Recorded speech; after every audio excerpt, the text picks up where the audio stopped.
2024 সালের জুলাই গণ অভ্যুত্থানের পটভূমিতে গড়ে তোলা জুলাই গণ অভ্যুত্থান স্মৃতি জাদুঘর উদ্বোধন করেছেন প্রধানমন্ত্রী তারেক রহমান। 5 আগস্ট সকালে রাজধানীর শেরেবাংলা নগরে এই জাদুঘরের স্মৃতিফলক উন্মোচন করেন তিনি। ফলক উন্মোচনের পর দোয়া ও মোনাজাত করা হয়। এ সময় প্রধানমন্ত্রীর সঙ্গে ছিলেন অন্তর্বর্তী সরকারের সাবেক প্রধান উপদেষ্টা অধ্যাপক মোহাম্মদ ইউনূস। পরে প্রধানমন্ত্রী জাদুঘরের গ্যালারি ও প্রদর্শনী ঘুরে সেখানে রাখা বিভিন্ন নিদর্শন, আলোকচিত্র, দলিল ও স্মারক দেখেন। এ সময় মেয়ে জাইমা রহমান তার সঙ্গে ছিলেন। 2024 সালের 5 আগস্ট শেখ হাসিনা ক্ষমতাচ্যুত হয়ে দেশ ছাড়লে গণভবনে ঢুকে পড়েন বিক্ষুব্ধ ছাত্র জনতা। মুহূর্তেই তছনছ হয়ে যায় তার ক্ষমতার কেন্দ্রবিন্দু গণভবন। গণ অভ্যুত্থানের স্মৃতিচিহ্ন হিসেবে শেখ হাসিনার সেই বাসভবনকে জাদুঘরে রূপান্তরের উদ্যোগ নেয় অন্তর্বর্তী সরকার। নানা জটিলতায় এতদিন চালু না হলেও গণ অভ্যুত্থানের দ্বিতীয় বর্ষপূর্তিতে এটি উদ্বোধন করলেন প্রধানমন্ত্রী।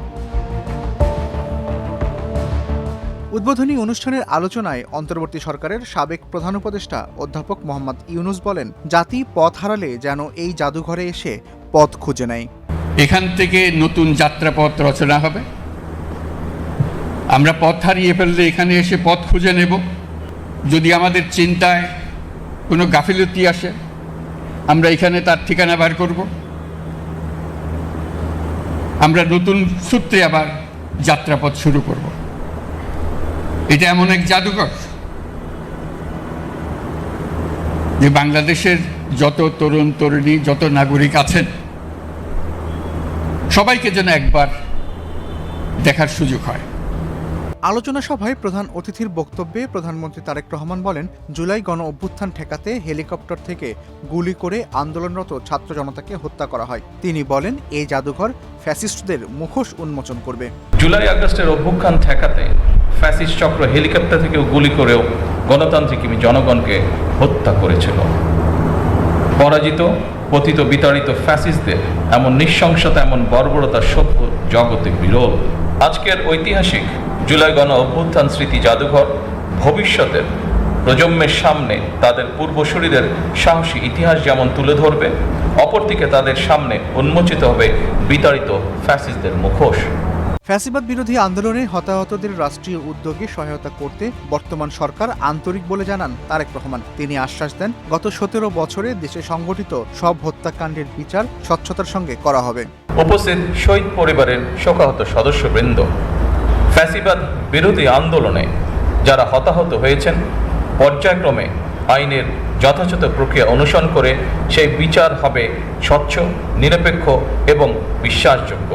বিগত 17 বছর এবং জুলাই আন্দোলনে যে মানুষগুলো শহীদ হয়েছেন, গুম খুনের শিকার হয়েছেন, সরকার সিদ্ধান্ত গ্রহণ করেছে তাদের নামে তাদের এলাকায় যে কোনো একটি প্রতিষ্ঠানের নামকরণ করা হবে ইনশাআল্লাহ।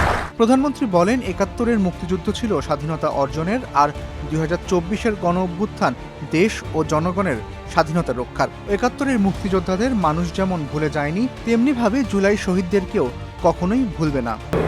দেশের গণতান্ত্রিক জনগণ আশা করে এই জাদুঘর কোনো একটি দল, গোষ্ঠী বা ব্যক্তির একক রাজনৈতিক ভাষ্য প্রতিষ্ঠার স্থান হবে না।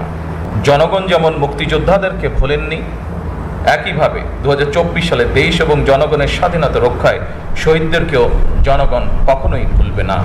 এছাড়া গণ অভ্যুত্থানে জনতার পাশে দাঁড়ানোর জন্য সেনাবাহিনীর প্রতি কৃতজ্ঞতা ও শহীদ পরিবারের প্রতি গভীর সমবেদনা জানান প্রধানমন্ত্রী।